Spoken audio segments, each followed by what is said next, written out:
Hey guys, welcome back to another episode. Today I actually want to share with y'all how I mount my fish finder to my kayak. Now a lot of people, they'll mount the transducer. They'll actually mount it inside the hull of the kayak, and I suggest not doing that, or I didn't want to do that, mainly because I want to be able to use this transducer for my actual boat, in the front of my boat, on the trolling motor, and I didn't want to have to silicone it to the hull and make it to where it's only used for this, because let's be honest, transducers are pretty expensive. So the way I have it mounted here, and the way that you can mount it is, see, my kayak, the Ascend 12T, came with these rails, and you can actually go to Bass Pro Shop or Cabela's and get these star mounts, and they're pretty neat. You can loosen them up, you can slide them up and down the rail so they work pretty much any length that you want them to. And what I've done is, at Cabela's or Bass Pro Shop, I got this arm to where the transducer actually screws into. Now I've had to customize it a little bit. You see right there, I had to notch out a part of the plastic. So that's a little bit custom, but I have two transducers. I have one for my Humminbird, my 5-inch down imaging GPS unit, and I got one for my Lowrance 10-inch. And actually this works for both of them. So whatever transducer I'm using, I can use with this particular arm. Now you see also from Cabela's, at the other end, I got the star piece, and this star piece is what pushes into the mount that's on the kayak rail, and that basically that will go down in there, and that will sit to where the transducer is actually sitting in the water perfectly. The only thing that I had to do was a little bit of customization here. You see I have a piece of PVC pipe that's probably 4.5 inches.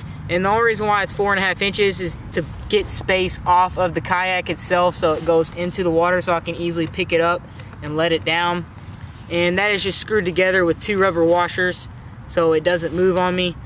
Another cool thing about this star mount is I can actually twist the transducer, so I can make micro adjustments to it if I have to.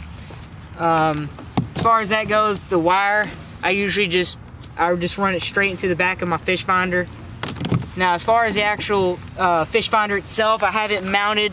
Also I had to do some custom work on it, but it's mounted pretty much with the same star screw, the same system that the star mounts on. And so I can loosen this up and slide it.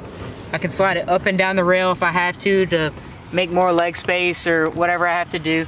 And as you can see, it's mounted on a 360 ball and swivel mount.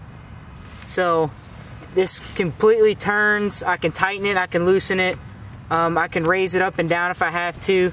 Now right here, the mounts on the actual Humminbird make it to where you can adjust the screen to whatever angle you need it to be, so it's actually extremely efficient.